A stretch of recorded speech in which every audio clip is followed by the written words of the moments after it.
பேப்பர்ல. Okay, so எங்களுக்கு இன்னும் பார்க்கறதுக்கு வந்து டெஸ்ட் நம்பர் 13, அடுத்தது 14, 15 அண்ட் 16 இருக்குது, ரைட்? ஸோ நாங்க 13 கொஷன்ல இருந்து பார்ப்போம். ஸோ இந்த இயர்ல பார்த்தீங்கன்னா உங்களுக்கு ரைட்டிங் பார்ட்ல வந்த கொஷின் வந்து ஒரு pie chart, right? So pie chart எப்படி ரைட் பண்ற அந்த விஷயத்தை நம்ம பார்ப்போம். ஸோ அதுக்குரிய ஆன்சர் நான் உங்களுக்கு தரேன், ரைட்? இப்போ வந்து டெஸ்ட் நம்பர் 13 வந்து பார்ப்போம்.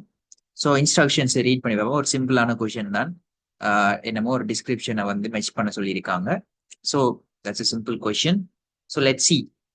அப்போ பார்ப்போம். Some employment opportunities advised in a local newspaper are given below. அப்ப employment opportunities சொன்னா என்ன? வேலை வாய்ப்புகள் வந்து கீழே ஒரு லோக்கல் நியூஸ் பேப்பர்ல விளம்பரப்படுத்தியிருக்காங்களாம். Okay, match them with the descriptions of people given. அப்ப இந்த வேலைகளுக்கு பொருத்தமான ஆக்களை வந்து அதோட மேட்ச் பண்ணட்டாம். யாருக்கு எந்த வேலை செட் ஆகும், எந்த எம்ப்ளாய்மெண்ட் எந்த பீப்புளுக்கு செட் ஆகும் அப்படின்னு சொல்லி நாங்க எழுதணும், right?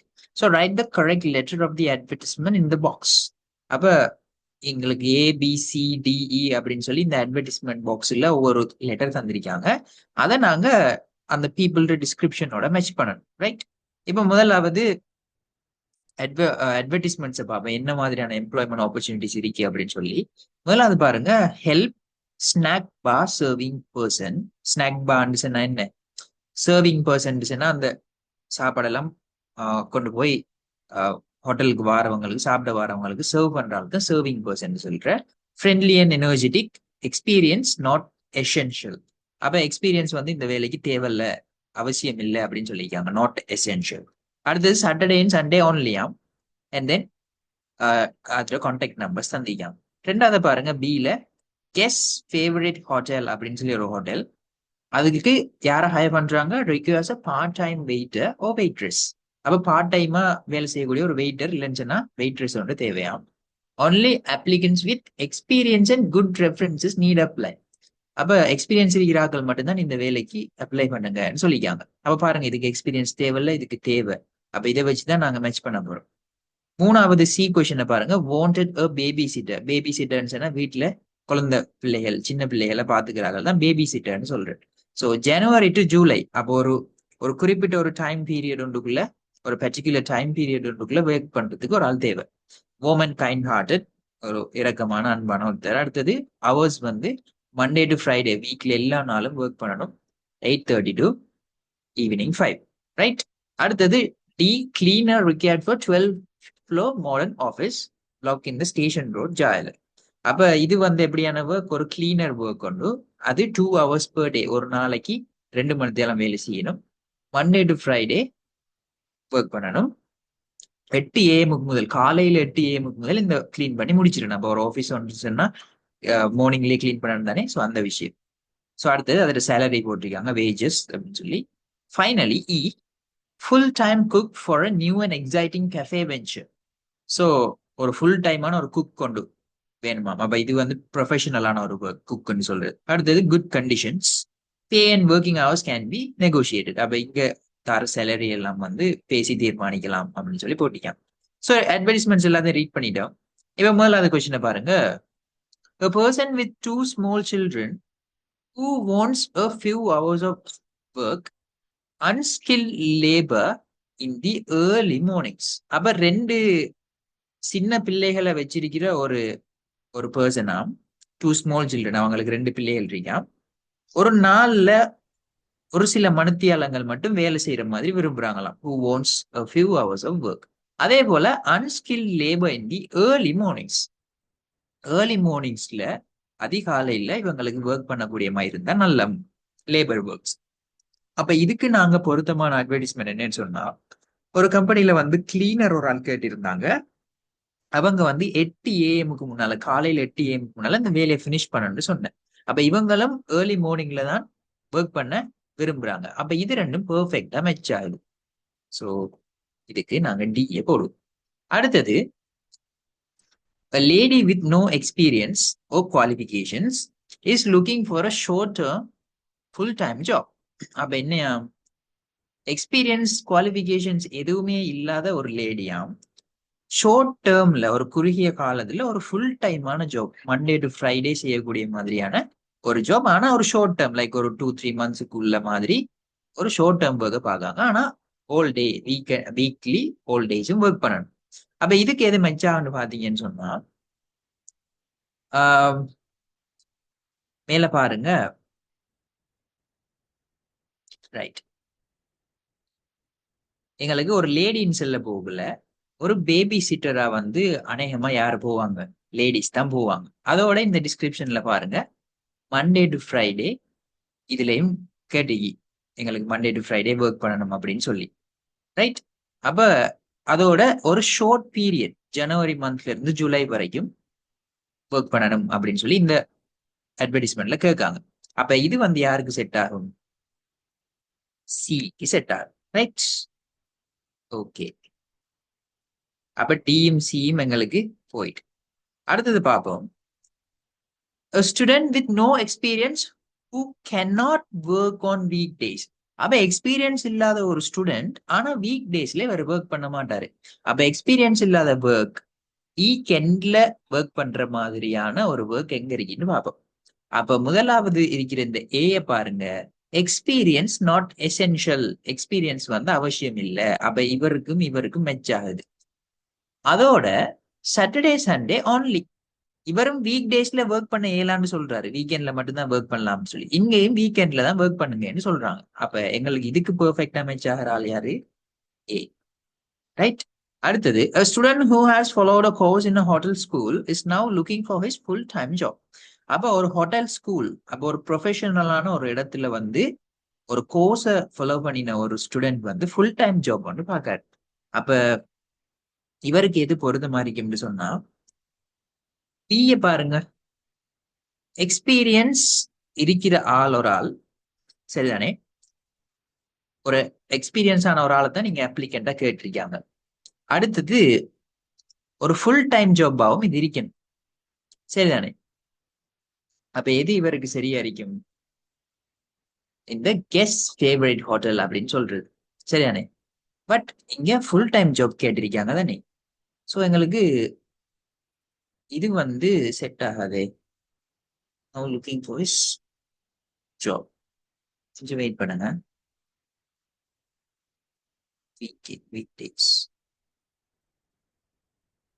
good references need to apply. full time job, part time ஓட்டிக்காங்க.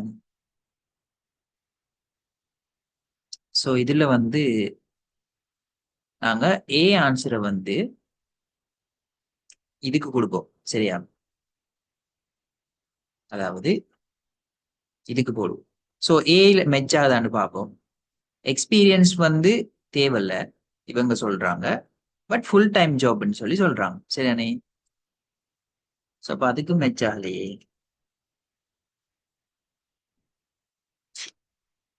Okay, so இதை ஃபில் பண்ணி பார்ப்போம். A person with many years of experience working in hotels is now looking for a well-paid part-time employment in a hotel. அப்ப பெரிய experience இருக்கிற ஒருத்தர் வந்து ஒரு hotel ஒன்ல ஒரு பார்ட் டைம் எம்ப்ளாய்மெண்ட்டை வந்து தேடுறாராம் அப்படின்னு சொல்றாங்க. அப்ப many many years of experience இருக்கிறார்கள் யாரா இருப்பாங்க? ஒரு கட்டாயம் ஒரு ஃபுல் டைம் குக்காக தான் இருப்பாங்க, சரியான எக்ஸ்பீரியன்ஸ் அவங்க தான் அந்த குக்கிங் வேலையெல்லாம் செய்யக்கூடிய மாதிரி. ஸோ அதானே, இப்போ நாங்க இ ஆன்சரை இங்க போடுவோம். ஸோ எங்களுக்கு பேலன்ஸ் இருக்கிறது யாரு? D C E. அப்ப ஏயும் பியும் எங்களுக்கு பேலன்ஸ் என்ன? ரைட். ஸோ இதுல பார்ப்போம். A student with no experience who cannot work on weekdays. அப்ப வீக் டேஸ்ல ஒர்க் பண்ண இல்லாத ஒரு ஆள்னு சொன்னா ஏ தான் இருக்காங்க.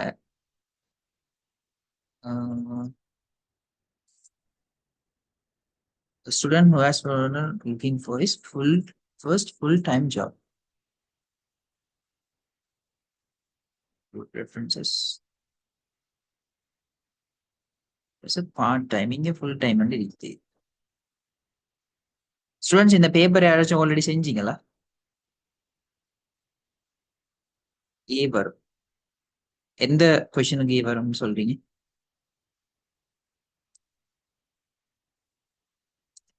மூணாவதுக்கா?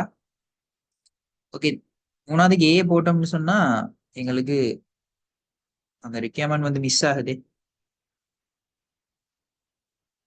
இங்க ஃபுல் டைம் நாலாவதுக்கு வந்து இப்ப நம்ம பிஏ போட்டோம்னு சொன்னா இங்க கேட்டிக்காங்க only applicants with experience and good referencesன்னு கேட்டிக்காங்க.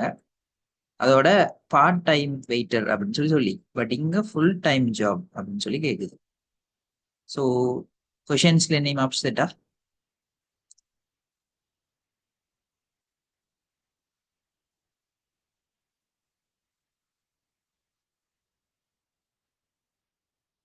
Question wrong அறியுதா?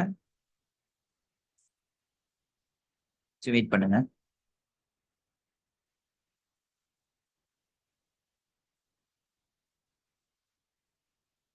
Already இந்த பேப்பரை ட்ரை பண்ணாக்கள் யாராச்சும்?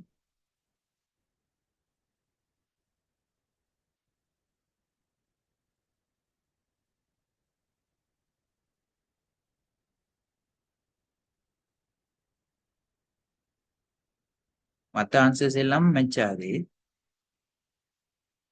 இங்க ஃபுல் டைம் கேட்டிக்காங்க, மேல பார்ட் டைம்னு சொல்லி இது.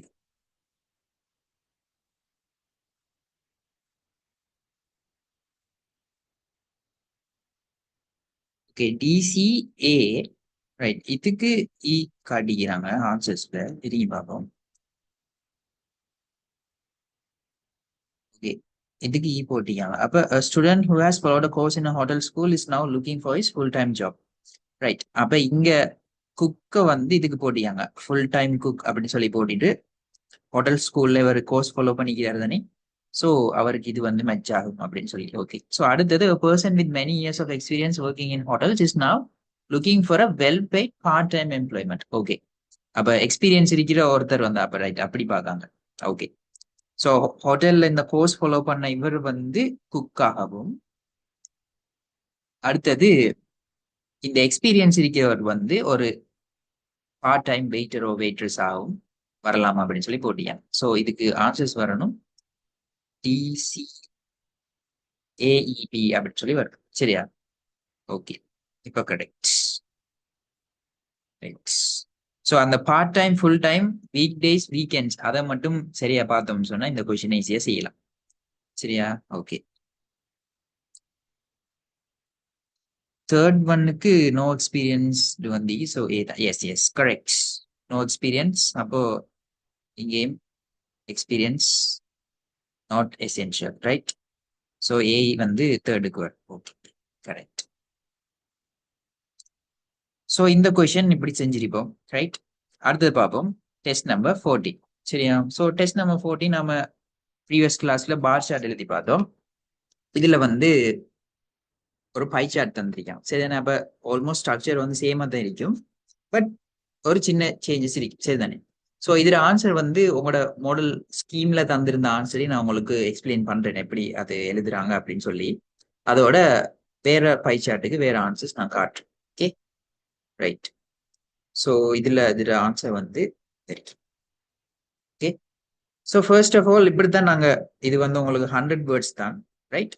ஸோ பார் சார்ட் வந்தாலும் பை சார்ட் வந்தாலும் 100 வேர்ட்ஸ் தான். ஸோ இதுல வந்து நாங்க பார் சார்ட்டுக்கு எழுதின மாதிரியே தான் ஒரு 3 பேராகிராஃப் மாதிரி நாங்க இதை எழுதலாம். சரியா? ஸோ ஃபர்ஸ்ட் ஆஃப் ஆல் இது என்ன விஷயம்னு சொல்லி பார்ப்போம். The following pie chart shows how Mr. Pereira spent his salary in the month of July 2019 on various household needs. அப்ப இன்னும் பை சார்ட் என்னத்தை காட்டுது? 2019 ஜூலை மாசம் ஹவுஸ் ஹோல்ட் நீட்ஸ் என்ன, வீட்டு தேவைகளுக்காக மிஸ்டர் பெரேரா எப்படி சேலரியை ஸ்பெண்ட் பண்ணாரு, எத்தனை பெர்சன்டேஜ் ஸ்பெண்ட் பண்ணாரு அப்படின்னு சொல்ற இன்ஃபர்மேஷன் இந்த பை சார்ட்ல இருக்குது. Study it and right a description about it, use about 100 words. அப்ப என்ன சொல்ல வராங்க? 100 வேர்ட்ஸை யூஸ் பண்ணட்டாம். ஸோ கொஞ்சம் கூட குறைய வந்தாலும் இட்ஸ் ஆல் ரைட். ஸோ இங்க தந்திருக்கிற முக்கியமான விஷயம், இந்த டேட்டா வந்து பெர்சன்டேஜ்ல இருக்கு. சரிதானே? அதை நாங்க ஞாபகம் வச்சுக்கணும். அடுத்தது food, education, clothes, savings, transport, electricity, others அப்படின்னு சொல்லி இதை ஒரு சிம்பாலிக் ரெப்ரசன்டேஷன் பண்ணியிருக்காங்க. லைக் அதை இப்படி ட்ரா பண்ணி தந்திருக்காங்க உங்களுக்கு. அதை வச்சு நாங்க கண்டுபிடிக்கணும் எது ஃபுட் எது எஜுகேஷன் அப்படின்னு சொல்லி.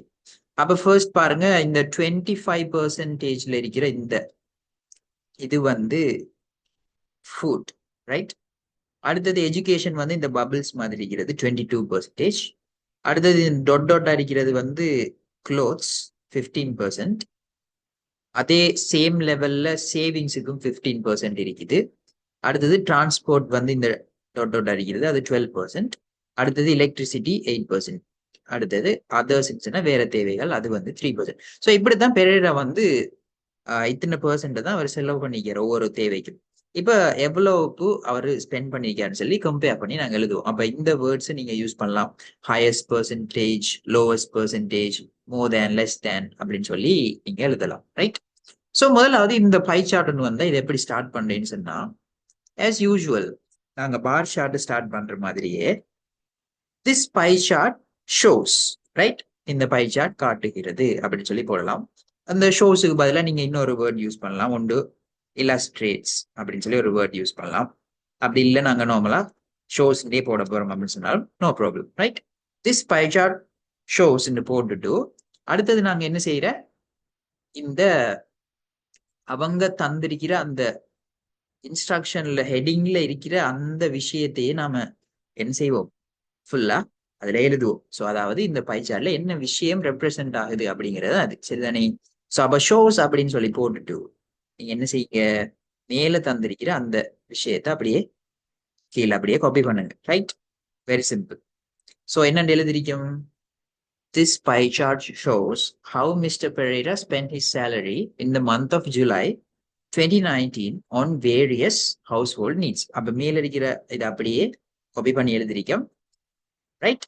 அடுத்தது நாங்க பார் சார்ட்ல என்ன செய்யற, என்னென்ன டேட்டா ரெப்ரசென்ட் ஆகுது, வெர்டிக்கல் ஆக்சிஸ், ஹொரிசான்டல் ஆக்சிஸ் அப்படின்னு சொல்லி ரெண்டு விஷயம் எழுதுவோம். பட் இது பை சார்ட் தானே, அது வராது.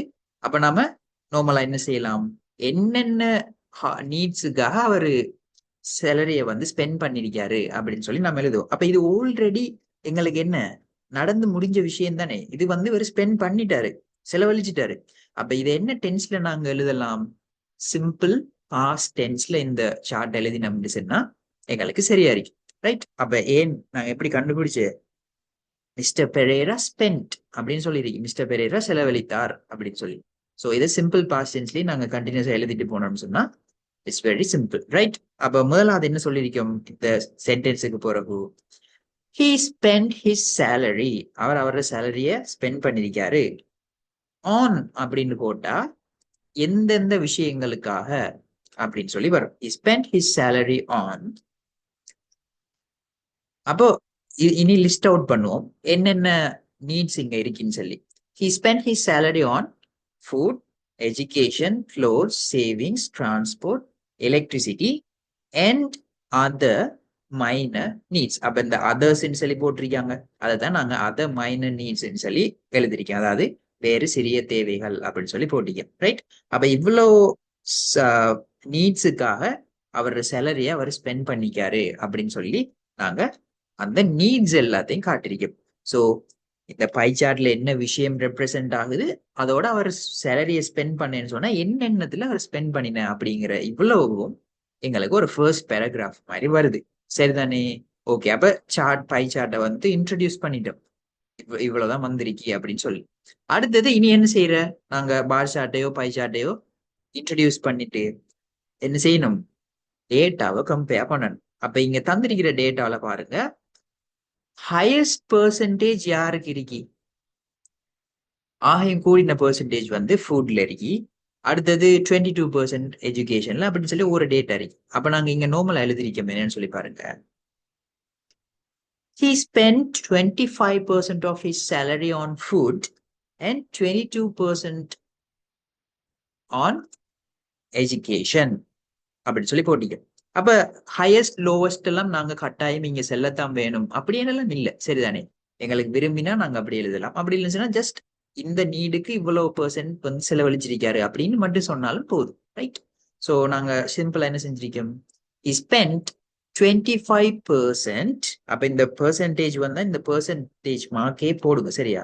he spent 25% of his salary on food. அப்ப 25% salary ஃபுட்டுக்கு போயிருக்கா போட்டுட்டு, இப்ப அடுத்தது எஜுகேஷன் இருக்கு 22%ல, அதையும் சேர்த்து எழுதுவோம், எண்ட் ஒன்று போட்டுருவோம். And 22% on education. ரைட். அப்ப ஃபர்ஸ்ட் இருக்கிற ரெண்டு நீட்ஸையும் நாங்க எழுதிட்டோம். அடுத்தது என்ன செய்ய போறோம்? இங்க பாருங்க 25-22 முடிஞ்சோன 15%ல வந்து ரெண்டு இருக்கு. அப்புறம் இவங்க ரெண்டு பேரும் ஈக்குவலான ஆக்கள் தானே. அப்ப அது யார் யாருன்னு பாத்தீங்கன்னு சொன்னா ஒன்று க்ளோத்ஸ், இன்னொன்று வந்து சேவிங்ஸ். அப்ப நாங்க எப்படி எழுதலாம்? ஒரு சம அளவான அவருடைய சேலரி வந்து சேவிங்ஸ்லயும் க்ளோத்ஸ்லயும் செலவழிக்கப்பட்டிருக்கிறது அப்படின்னு சொல்லி passive voiceல நாங்க இதை எழுதலாம். அப்ப எப்படி எழுதுறோம்?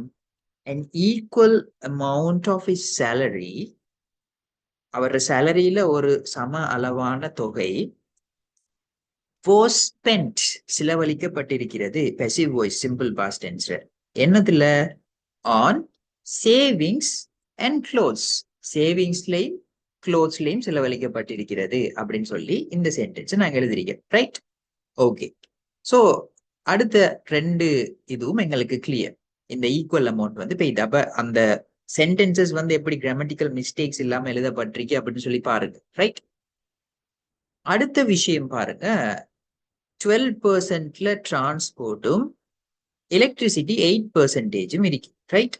சோ இதை நாங்க எப்படி எழுத போறோம்னு சொன்னா இந்த மூணையும் லாஸ்டா இருக்கிற மூணையும் ஒன்றா சேர்த்து எழுதிருக்காங்க. எப்படி?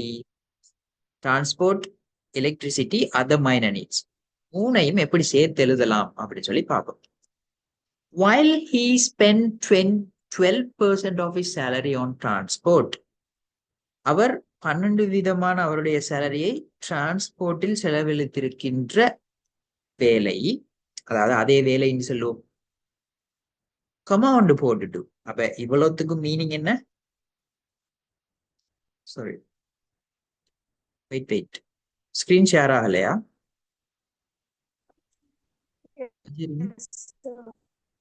ஓகே ஓகே, இப்ப தெரியுதா? இப்ப ஓகேவா? Right right. ஓகே, இங்க பாருங்க. அப்போ நான் எக்ஸ்பிளைன் பண்ண சென்டென்சஸ் இந்த இருக்குது. ஓகே. ஸோ இதுல பாருங்க, ஃபர்ஸ்ட் என்ன எழுதிருக்கோம்? he spent 25% of his salary on food and 22% on education அப்படின்னு சொல்லி போட்டிருக்கோம். அப்ப தந்த டேட்டாவில் 25ம் 22ம் போயிட்டு என்னென்னத்துக்கு அதை செலவு பண்ணின அப்படின்னு சொல்லி எழுதிட்டேன். ரைட். அடுத்த விஷயத்தை பாருங்க, 15%ல ரெண்டு இருக்குது. ஒன்று வந்து க்ளோத்ஸ், இன்னொன்று வந்து சேவிங்ஸ். ரைட். அப்ப அதை எப்படி எழுதிருக்கோம்? an equal amount of his salary, அவர சேலரியில ஒரு சம அளவான தொகை was spent. ஸ்பெண்ட்னு சொல்றது செலவழிக்கிற, ஸ்பெண்ட்னு சொல்றது அதுல வெர்ஷன் 3. அப்ப நாங்க பாஸ்ட் சிம்பிள் டென்ஸ்ல passive voiceல எழுதுறோம். ஒரு சம அளவான தொகை அவருடைய சேலரியில செலவழிக்கப்பட்டிருக்கிறது அப்படின்னு சொல்லி. Right. an equal amount of his salary was spent on savings and clothes. Right. சேவிங்ஸ்லயும் க்ளோத்ஸ்லயும் அவரோட சேலரியில ஒரு ஈக்குவலான அமௌண்ட் வந்து செலவழிக்கப்பட்டிருக்கிறது அப்படின்னு சொல்லி. சரியா? அடுத்த சென்டென்ஸ்ல பாருங்க. அப்ப எங்களுக்கு 1 2 3 4 4 வகையான டேட்டா வந்து நாங்க ரெப்ரசென்ட் பண்ணிட்டோம். பேலன்ஸ் இருக்கிறது என்ன? இந்த 12, 8 and 3%. ரைட். அதை நாங்க எப்படி எழுதிருக்கோம்? while he spent 12% of his salary on transport. Right. while he spent 12% of his salary on transport, அவருடைய சேலரியில 12% அவர் டிரான்ஸ்போர்ட்ல செலவழித்திருக்கின்ற அதே வேலை, while he spent 12% of his salary on transport, ஒரு கமா போட்டுட்டு 8% எலக்ட்ரிசிட்டியில செலவழிக்கப்பட்டிருக்கிறது. 8% was spent on electricity அப்படின்னு சொல்லி எழுதிக்க. அப்ப ஃபர்ஸ்ட் வார சென்டென்ஸ் வந்து ஆக்டிவ் வாய்ஸ்லயும் கமா போட்டுட்டு இந்த 8% passive வாய்ஸ்லயும் எழுதிருக்க. பாருங்க, இங்க he spentன்னு வருது, இங்க 8% was spentன்னு வருது. சரியானே? அது ஆக்டிவ் வாய்ஸ், இது passive வாய்ஸ். அப்ப நாங்க ஒரு டிஸ்கிரிப்ஷன் எழுத போகல ரெண்டையும் மாத்தி மாத்தி எழுதினோம்னு சொன்னா நல்லா இருக்கு. இன்னொரு கமா போட்டுட்டு 8% was spent on electricity, 8% எலக்ட்ரிசிட்டியில வந்து செலவழிக்கப்பட்டிருக்கு. இன்னொரு கமா போட்டுட்டு பட் ஆனா only 3% on other minor needs. ஏனைய சிறு தேவைகளுக்கு வந்து 3% மட்டும்தான் செலவழிக்கப்பட்டிருக்கிறது அப்படின்னு சொல்லி இந்த சென்டென்ஸ் எழுதிருக்கோம். அப்ப பாருங்க, இது எல்லாமே கம்ப்ளீட்டா ஒரு ஃபுல் சென்டென்ஸ். ரைட். ஸோ இப்படி நாங்க டேட்டா, அதாவது அங்க இருக்கிற டேட்டா எல்லாம் எவ்வளோ சொல்லி நாங்க எழுதினா போதும். ரைட்? அதே போல உங்களுக்கு இதை ஹையஸ்ட் லோவஸ்ட் எழுதணும்னு சொன்னா நீங்க என்ன செய்யலாம்? சிம்பிளா, இப்ப ஹையஸ்ட் வந்து இதானே, நீங்க என்ன செய்யலாம்? he spent the highest percentage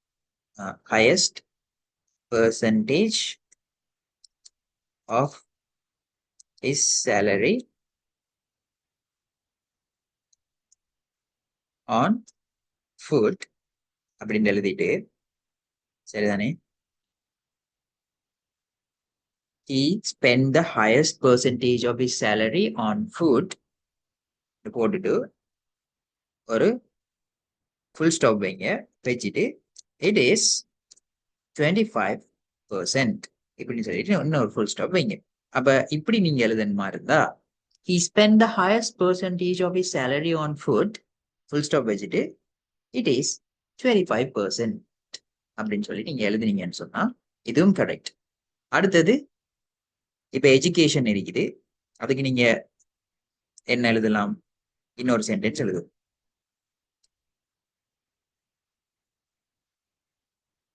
22% அப்படின்னு சொல்லி நீங்க தொடங்கலாம். அப்படி இல்லைன்னு சொன்னா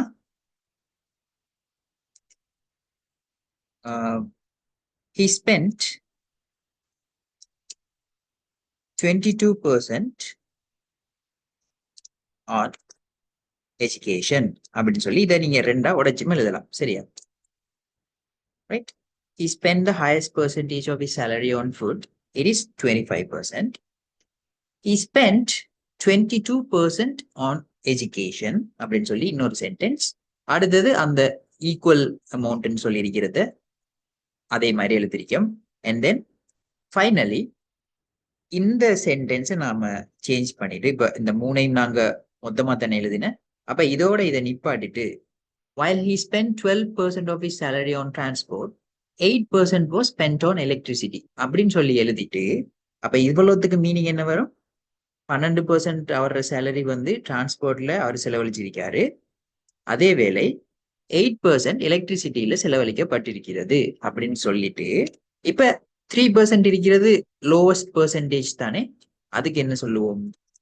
the lowest percentage of his salary was spent on, எதுல ஸ்பெண்ட் பண்ணிருக்காரு? other minor needs. சரி, போடுவோம்.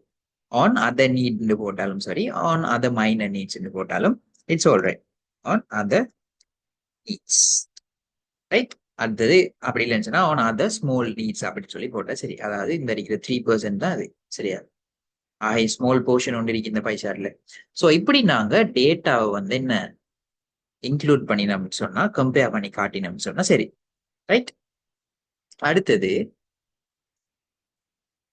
ஃபைனலி எந்த ஒரு சார்ட் டிஸ்கிரிப்ஷனாக இருந்தாலும் அதை பத்தின சின்ன ஒரு கன்க்ளூஷன் மாதிரியான ஒரு விஷயத்தை நாங்க என்ன செய்யணும்?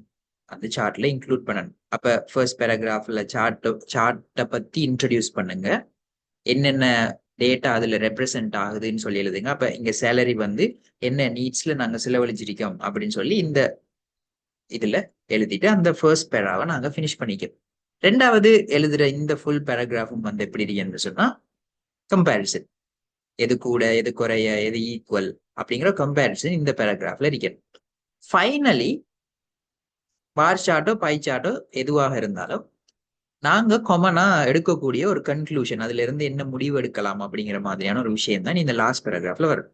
அப்ப பார் சார்ட்டா இருந்தா நாங்க என்ன எழுதுவோம்? According to this bar chart எழுதுவோம். இங்க பை சார்ட் இருக்கிறதுனால according to this pie chart அப்படின்னு நாங்க சொல்லலாம். அப்படி இல்லை இதுக்கு இன்னொரு சென்டென்ஸ் ஒன்று வேணும்னு சொன்னா இன் கன்க்ளூஷன், முடிவாக அப்படின்னு சொல்லி நாங்க எஸ்ஐஸுக்கும் இதை யூஸ் பண்ணலாம், சார்ட் டிஸ்கிரிப்ஷனுக்கும் யூஸ் பண்ணலாம். அப்ப யூஸ்வலா நாங்க according to this pie chart அப்படின்னு சொல்லி எழுதுறது better, right? according to this pie chart, right? he spent the highest percentage of salary on food. அப்ப இதுல இருந்து எங்களுக்கு என்ன தெரிய வருது? ஆகையும் கூடின செலவு வந்து சாப்பாட்டுக்கு, ஃபுட்டுக்கு போயிருக்கு. அப்ப அதை ஃபர்ஸ்ட் சொல்லிட்டு அதோட மிச்சம் லோவஸ்ட் ஆஃப் சேலரி வந்து அதர் மைனர் நீட்ஸுக்கு போயிருக்குது. அப்ப இதையே நாங்க இந்த சார்ட்ற ஒரு ஒரு கன்க்ளூஷனா கொடுத்துட்டு நாங்க ஃபினிஷ் பண்ணோம்னா சரி. அப்ப எப்படி எழுதிருக்கோம்? According to this pie chart ஒரு கமா போடுங்க. போட்டுட்டு he spent the highest percentage of his salary on food and இதோட சேர்த்து the lowest on other minor needs. Right? So என்ன சொல்லியிருக்கோம்? ஹையஸ்ட் பெர்சன்டேஜ் அவர் ஃபுட்ல செலவு பண்ணிக்காரு, அடுத்தது லோவஸ்ட்டை வந்து அதை மைனர் நீட்ஸ்ல செலவு பண்ணிக்காரு அப்படின்னு சொல்லி இந்த சென்டென்ஸை சேர்த்து எழுதிருக்கேன். ரைட்? ஸோ இதுதான் வந்து என்ன பை சார்ட் எழுதுறதுக்குரிய ஒரு மெத்தட். ரைட்? ஸோ இங்க நமக்கு தேவையானது என்னென்ன? சார்ட் வந்து சார்ட்ல என்ன இருக்கி அப்படின்னு சொல்லி எழுதுறது. அடுத்தது உள்ள இருக்கிற டேட்டா வந்து பெர்சன்டேஜா நம்பரா எது கூட எது குறைய அப்படின்னு சொல்லி எழுது. ஃபைனலி என்ன செய்வோம்? ஒரு கன்க்ளூஷன். ரைட்? ஸோ இதுதான் நீங்க என்ன பை சார்ட் எழுதுறதுக்குரிய டிஸ்கிரிப்ஷன் எழுதுறதுக்குரிய ஒரு மெத்தட். ரைட்? ஓகே, இப்ப அடுத்த கொஸ்டினுக்கு போவோம். ரைட் ரைட் அடுத்த கொஸ்டின் வந்து உங்களுக்கு test number 50. So test number 15 உங்க எல்லாருக்கும் தெரியும். ஒரு பேராகிராஃப் ஒன்று தருவாங்க, தந்துட்டு என்ன கீழே கொஞ்சம் கொஸ்டின்ஸ் கேட்பாங்க, டாஸ்க் 1, 2 அப்படின்னு சொல்லி. ஸோ ஃபர்ஸ்ட் இந்த கொஸ்டினை நல்லா கிளியரா செய்யறதுக்கு நாங்க என்ன செய்யணும்? இந்த டெஸ்ட்டை வந்து ஃபுல்லா ரீட் பண்ணணும். ஸோ டெஸ்ட் நம்பர் 15 என்ன சொல்லுதுன்னு சொன்னா ரீட் பண்ணி பார்ப்போம். Peter was born in southern England in 1812 when industrial revolution in England was well underway. அப்ப என்ன சொல்றாங்க?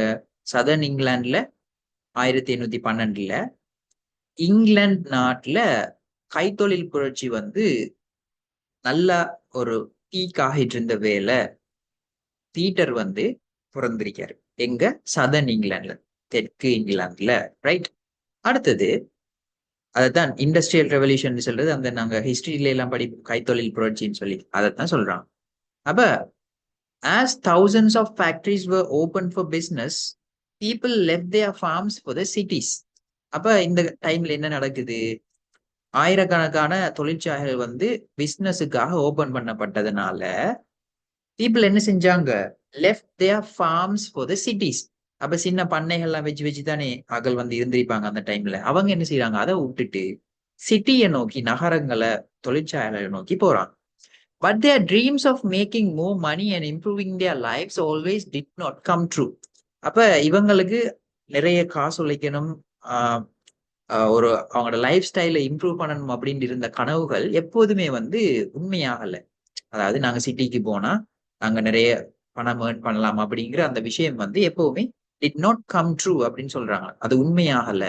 ஒரு விஷயம் கம் ட்ரூன்னு சொன்னா என்ன நடக்கிற உண்மையா நடக்கிறது சொல்றேன், பட் டிட் நாட் கம் ட்ரூன்னு சொல்லி சொல்றாங்க. அப்ப நடக்கல. Men, women and even children often exchanged back-breaking work in the field for the boredom and danger of factory work. அப்ப men, women and even children, அப்ப ஆண்கள், பெண்கள், சிறு குழந்தைகள் எல்லாம் என்ன செய்யறாங்க? often exchange back-breaking work in the field. அப்ப ஃபீல்டுன்னு சொன்னா நாங்க ஒரு நிலத்துல வேலை செய்யறது. அப்ப இவங்க என்ன செய்யறாங்க? ஃபேக்டரி ஒர்க்ல இருக்கிற ஆபத்துக்களுக்கும் அதுல இருக்கிற அலுப்பு, போர்டம், இதையும் கருத்துல கொண்டு என்ன செய்யறாங்க? ஃபீல்டுல போய் ஒர்க் பண்றாங்க. எங்களுக்கு இங்க வேலை செய்யல, நாங்க அங்கேயே வேலை செஞ்சுக்கிறோம் அப்படின்னு சொல்லி எக்ஸ்சேஞ்ச் பண்ணணும்னு சொன்னா என்ன மாத்தி எடுக்கிற பேக் பிரேக்கிங் ஒர்க்னு சொன்னா ஹார்டான ஒர்க். அப்ப ஃபேக்டரி ஒர்க் எப்படி இருக்குது? ஒரு போர்டமான, ஒரு அலுப்பான, ஒரு டேஞ்சரான ஒர்க்காகவும் தான் ஃபேக்டரி ஒர்க் இருக்குது. ரைட்? ரெண்டாவது paragraph. Peter's family moved to London when he was 5. அப்ப பீட்டர் ஃபேமிலி என்ன செய்யறாங்க? லண்டன் அப்படிங்கிறது இங்கிலாந்துல இருக்கிற ஒரு சிட்டி, அங்க மூவ் ஆகுறாங்க. அவருக்கு 5 வயசு இருக்கக்குள்ள. His father John worked as a clerk, so he was better off than many people in London. அப்ப பெட்டர் ஆஃப் அப்படின்னு சொல்றது அந்த விஷயத்திலே நல்லா இருக்கிறது சொல்றேன். அப்ப எப்படி சொல்ல வராங்கன்னு சொன்னா, இந்த பீட்டர் டேட் ஃபாதர் ஜோன் என்ன செய்யறாரு? Worked as a clerk. அப்ப ஒரு கிளார்க்னு சொன்னா நாங்க அந்த ஃபேக்டரியில இதுல எல்லாம் எழுதிட்டு இருப்பாங்க, கணக்கு அதெல்லாம் எழுதுவாங்க. ஸோ அவங்க தான் கிளார்க்னு சொல்றேன். ஸோ ஒரு கிளார்க்கா வந்து வேலை செய்யறாரு. அது வந்து ஒரு நல்ல ஒர்க். அப்ப அதனால என்ன? he was better off than many people in London. லண்டன்ல இருந்து அதிகமான மக்களை பார்க்க அவர் ஒரு நல்ல லைஃப் ஒன்றையே அவர் வாழ்றாரு.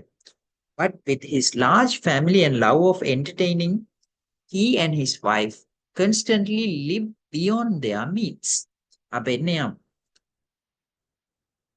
அப்படி ஒரு நல்ல பொசிஷன்ல அவர் இருந்தாலும் அவர்கிட்ட இருந்த ஒரு பெரிய ஃபேமிலி, லார்ஜ் ஃபேமிலியின் காரணமாகவும் அண்ட் லவ் ஆஃப் என்டர்டெய்னிங், எல்லாரையும் சந்தோஷப்படுத்தணும் அப்படின்னு சொல்லி அவர் நினைச்சதுனாலையும், he and his wife constantly live beyond their means.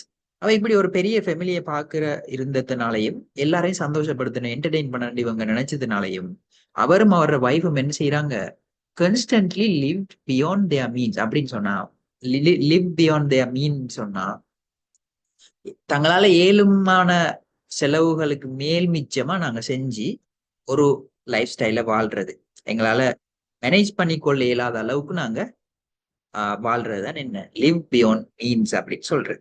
அப்ப இப்படி இருக்கிற ரீசன்னால இவங்க ஒரு பெரிய லைஃப் ஸ்டைல் ஒன்று வாழ்றாங்க. When Peter was 12, John was arrested for failing to pay a debt. அப்ப 12 வயசு அறிக்கைக்குள்ள பீட்டர் அப்படிங்கிற அந்த சிறுவனுக்கு ஜோன் என்ன செய்யறாரு, ஒரு கடனை கொடுக்க இயலாததன் காரணமாக ஃபெயிலிங் டு பே டெட், டெட்னு சொன்னா கடன், என்ன செய்யப்படுறாரு, அரெஸ்ட் பண்ணப்படுறாரு. யாரு, இந்த பீட்டர் தந்தை John. He was sent to debtors prison where people were kept until they could pay back the money they owed. அப்ப அவரு அந்த ஜோன் வந்து எங்க அனுப்பப்படுறாரு, டெட்டர்ஸ் பிரிசன், அதாவது கடன்காராக்கள் போறதுக்குரிய ஒரு சிறைச்சாலைக்கு இவர் வந்து அனுப்பப்படுறாரு. அங்க என்ன செய்யறாங்க, அவங்க மணிய திரும்ப கொடுக்குற வரைக்கும் அந்த ஜெயில பிரிசன்ல இருக்கிற மாதிரியான ஒரு இடம், சரிதானே? சோ 3வது பேராகிராஃப்ல Peter was taken out of school and forced to work in shoe polish factory. அப்ப பீட்டர் வந்து என்ன, இப்படி அவரோட ஃபாதர் வந்து அரெஸ்ட் பண்ண ரீசனால ஸ்கூல்ல இருந்து வெளியாக வேண்டிய ஒரு சிச்சுவேஷன், அதோட ஒரு ஷூ பாலிஷ் ஃபேக்டரியில ஒர்க் பண்ண வேண்டிய ஒரு கட்டாயம். Wrapping and pasting labels on bottles. அப்ப என்ன செய்யறாரு, அந்த பாட்டில்ஸ்ல வந்து ஷூ பாலிஷ் பாட்டில்ஸ்ல வந்து அந்த லேபிள் ஒட்டுறதான் அவரோட வேலையே இருக்கு. He worked from dawn to dark 6 days a week in a dark room. அப்ப dawn to darkன்னு சொன்னா காலையில வெளிச்சத்துல இருந்து இருள் ஆகிற வரைக்கும் அவர் வேலை செய்யறாரு. ஒரு கிழமையில 6 days a week வேலை செய்யறாரு. எங்க, in a dark room, ஒரு இருட்டு ஒரு ரூம் ஒன்னுல. Listening to rats squeak beneath the rotting floorboards. அப்ப என்ன, அந்த கீழே அந்த நிலத்துக்கு கீழே அந்த ரெட்டுன்னு சொன்னா எலி, அதெல்லாம் கத்துற சவுண்ட் எல்லாம் கேட்டுட்டு தான் அவர் வேலை செய்யுது. His father finally inherited some money, settled his debts and was released from jail. அப்ப ஏதோ ஒரு வகையில அவரோட ஃபாதர் வந்து கொஞ்சம் மணியை எடுத்து அந்த கடனை எல்லாம் அடைச்சிட்டு ஜெயில இருந்து வெளியே வராரு. Peter later claimed that the factory experience nearly destroyed him. அப்ப என்ன, அந்த ஃபேக்டரியில ஒர்க் பண்ண அந்த எக்ஸ்பீரியன்ஸ் அவரை மொத்தமா அவரை டிஸ்ட்ராய் பண்ணின மாதிரியான ஒரு அளவுக்கு அந்த ஒர்க் வந்து ஹார்டா இருந்துச்சு அப்படின்னு சொல்லி பீட்டர் வந்து பிற்காலத்துல வந்து சொல்றாரு, later, right? The story of Peter's childhood reads like the story in one of his novels. அப்ப பீட்டர் சைல்ட்ஹுட் வந்து எப்படி இருக்குதுன்னு சொன்னா, அவரு எழுதின ஒரு நாவல்னு சொன்னா என்ன, புக். அவர் எழுதின புக் ஒன்ல இருக்கிற ஒரு ஸ்டோரி மாதிரி தான் அவர் சொந்த கதையும் இருக்குதான். Forced to work at young age. அப்ப ஒரு இளமையில வேலை செய்யற மாதிரியான ஒரு விஷயம். Peter suffered long hours, unhealthy conditions common in factories in the 19th century England. அப்ப என்ன, பீட்டர் வந்து மிச்ச நேரம் வேலை செய்யற மாதிரியான ஒரு விஷயம். அடுத்தது அன்ஹெல்தியான ஒரு சுகாதாரம் இல்லாத கண்டிஷன்ஸ்ல ஒர்க் பண்ற மாதிரியான அந்த எக்ஸ்பீரியன்சஸ் எல்லாம் அனுபவிக்காரு. இது வந்து என்ன, common in factories in 19th century England. அப்ப அந்த இண்டஸ்ட்ரியல் ரெவல்யூஷன் இருந்த காலத்துல இப்படியான விஷயங்கள்ல தான் மக்கள் பொதுவாக வேலை செய்ய வேண்டிய ஒரு கட்டாயம் இருந்தது அப்படின்னு சொல்றாங்க. Memories of his experience haunted him for the rest of his life. அப்ப பீட்டர் வந்து என்ன செய்யறாரு, இப்படி இளமை காலத்துல இப்படி யங் ஏஜ்ல இப்படி ஃபேக்டரியில ஒர்க் பண்ண ஃபோர்ஸ் பண்ணப்பட்ட ஒருத்தர் என்ன ஒரு நாவல்ஸ் எழுதியிருக்காரு, ஒரு புக் எழுதின ஒரு ஆளா மாறி இருக்காரு. அதைத்தான் இங்க சொல்ல வராங்க. அப்ப இந்த நினைவுகள்ல இருக்கிற இந்த எக்ஸ்பீரியன்ஸ்ல இருக்கிற மெமரிஸ் வந்து என்ன, அவரோட வாழ்க்கை முழுவதும் அவரை ஹாண்டட் சொன்ன என்ன, ஒரு பயம் காட்டுறதுதான் சொல்ற. அப்ப பீட்டர் அப்படிங்கிற ஒரு சின்ன பொடியன் வந்து எப்படியெல்லாம் ஒரு ஃபேக்டரியில வந்து சஃபர் பண்ணாரு அப்படிங்கிறதா இந்த கதையோட சுருக்கம், ரைட்? ஓகே, இப்ப ட்ரூ ஆர் ஃபால்ஸ் ஸ்டேட்மெண்ட்ஸ் போடுவோம். State whether the following statements are true, false or not given. அப்ப 3 காலம் இருக்கி. ட்ரூண்டா ட்ரூ, ஃபால்ஸ் பிள்ளைன்னு சொன்னா பிள்ளை, இப்படி ஒரு இன்ஃபர்மேஷன் இல்லைன்னு சொன்னா நாட் கிவன். சரியானே? Peter was born in London. அப்ப முதலாவது Peter was born in London சொல்றாங்க. பீட்டர் எங்க போன எங்க பிறந்தவர்? சதன் சதன் இங்கிலாந்துல. சரிதானே? அப்ப சதன் இங்கிலாந்துல பிறந்தது. இந்த ஸ்டேட்மெண்ட்டுக்கு வந்து என்னன்னு வரப்போகுது? ஃபால்ஸ்னு வரப்போகுது. ஏன் அவர் லண்டன்ல பிறக்கலே, சதன் இங்கிலாந்துல பிறந்தார். அப்ப நீங்க என்ன செய்வீங்க? ஃபால்ஸுக்கு நேர ஒரு டிக் போடுவீங்க. Some people in farms migrated to cities. அப்ப என்ன சொல்றாங்க? ஃபார்ம்ல இருந்த மக்கள் சிலர் என்ன செஞ்சாங்க? சிட்டிஸுக்கு போனாங்க அப்படின்னு சொல்லியிருக்கீங்க. அப்ப இங்கேயுமே என்ன? People left their farms for the cities. அப்ப ஃபார்ம்ஸ்ல இருந்து சிட்டிஸுக்கு போனாங்க அப்படின்னு சொல்லியிருக்கீங்க. ரைட்? அப்ப இது வந்து ட்ரூ. அடுத்தது, working in factories became a tiresome experience for people. Yes. அப்ப ஃபேக்டரியில ஒர்க் பண்றது ஒரு டேஞ்சரான, ஒரு போர்டமான ஒரு ஒர்க், ஒரு அலுப்பான, ஒரு ஆபத்தான ஒரு ஒர்க்கா இருந்தது. ரைட்? அப்ப இது வந்து டயர்சம் எக்ஸ்பீரியன்ஸ். டயர்சம்னு சொன்னா ஒரு ஒரு மிச்சம் ஒரு களைப்பை ஏற்படுத்தக்கூடிய ஒரு ஒரு விஷயமாக இது இருந்தது அப்படின்னு சொல்றாங்க. Yes, correct. Peter had 2 brothers and 1 sister in his family. அப்ப பீட்டருக்கு வந்து 2 பிரதரும் ஒரு சிஸ்டரும் அவரோட ஃபேமிலியில இருந்தாங்க அப்படின்னு சொல்லி சொல்றாங்க. பட் எங்களுக்கு பீட்டர் ஃபேமிலி வந்து ஒரு லார்ஜ் ஃபேமிலி பாருங்க, வித் இஸ் லார்ஜ் ஃபேமிலி அப்படின்னு சொல்றாங்க. பட் அந்த ஃபேமிலியில யார் யார் இருந்த அப்படிங்கிற ஒரு இன்ஃபர்மேஷன் இங்க not given. So not given. அடுத்தது, John and his wife had spent money with care. அப்ப இங்கன்னு சொல்றாங்க ஜோனும் அவரோட வைஃபும் வந்து மணியை கவனமா செலவு செஞ்சாங்க அப்படின்னு சொல்லி இருக்கு. பட் நாங்க ஸ்டோரியில ரீட் பண்ணது என்ன? லார்ஜ் ஃபேமிலின்றதுனாலையும் எல்லாரையும் என்டர்டெயின் பண்றதுனாலையும் அவங்க என்ன செஞ்சு அவங்களுக்கு ஏழுமானதை விட அதிகமான செலவுகளை செஞ்சு லிவ் பியாண்ட் தேர் ட்ரீம்ஸ் அப்படின்னு சாரி மீன்ஸ் அப்படின்னு சொல்லி நாங்க பார்த்தோம். ஸோ அவங்க கவனமா மணியை செலவழிச்சாங்க அப்படிங்கிறது என்ன? ஃபால்ஸ். ரைட்? ஸோ நாங்க க்ராஸ் போடக்கூடாது, அதுக்கும் tick. Right? Peter became an author later in his life. அப்ப பீட்டர் அவரோட லைஃப்ல பிற்காலத்துல ஒரு ஓதர்ன்னு சொன்னா என்ன? ஒரு எழுத்தாளர். அப்ப நாம அந்த விஷயத்தையும் பார்த்தோம். பீட்டர் சைல்ட்ஹுட் வந்து எப்படி இருக்குதாம்? அவர சொந்த ஒரு புத்தகத்துல இருக்கிற கதை மாதிரி இருக்காம். அப்ப அதுல மீனிங் என்ன?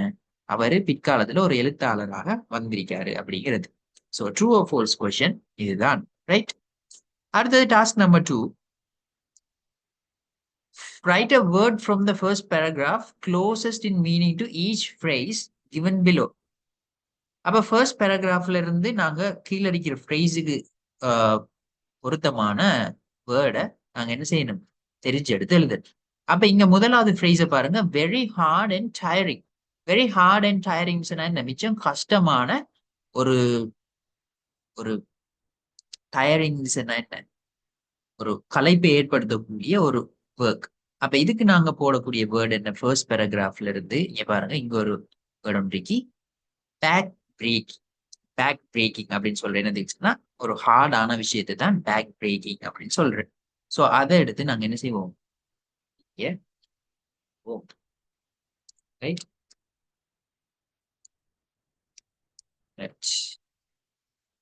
அடுத்தது possibility of harm or injury. அப்ப ஒரு தீங்கு ஏற்படுறதுக்கு இருக்கிற ஒரு ஒரு பாசிபிலிட்டி எதுன்னு கேட்டா நாங்க அதை என்ன சொல்லலாம்? ஒரு தீங்கு ஏற்படுறத பொதுவா என்ன சொல்லுவோம்? ஆபத்து அப்படின்னு சொல்லுவோம் தானே? So danger. ரைட்?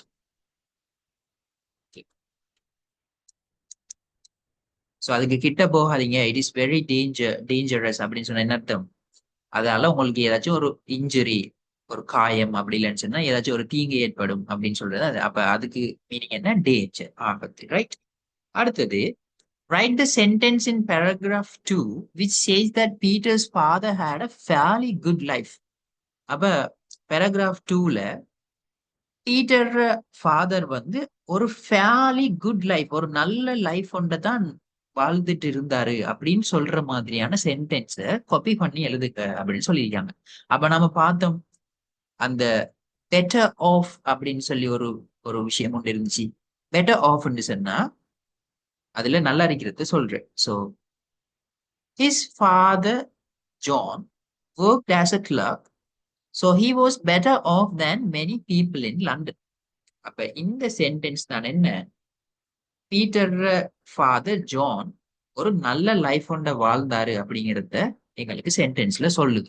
ஸோ இது வந்து இந்த சென்டென்ஸ்ல வரும். Right, okay.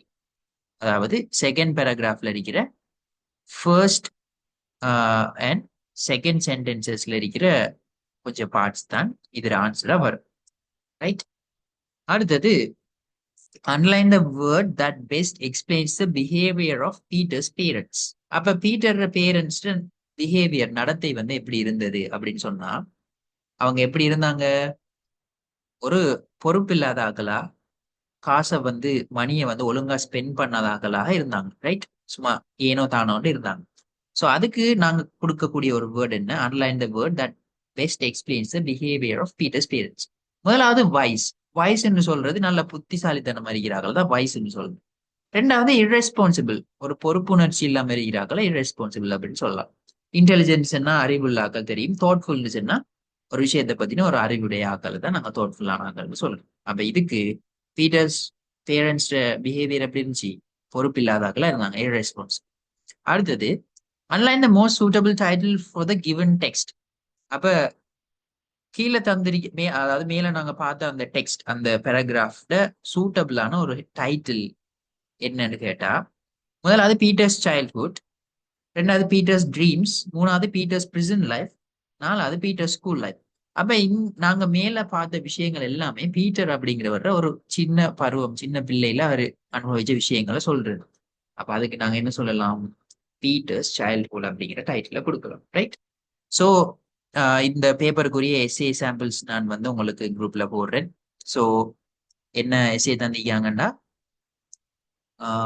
why a society should respect its elders. Elders, மூத்தவர்களை ஏன் ஒரு ஆக்கள் மதிக்கணும் அப்படிங்கிற ஒரு எஸ்ஏ வந்து இதுல சாம்பிள் ஆன்சர் நான் அவங்களோட குரூப்ல போடுறேன். ரைட், ஸோ 2019 பேப்பரை நாங்க கம்ப்ளீட் பண்ணிட்டோம். நெக்ஸ்ட் கிளாஸ்ல டுமாரோ வந்து நாங்க 2020 O level பாஸ் பேப்பர் வந்து start. Right, so thank you so much for joining in today's class. I'll meet you soon. Good night.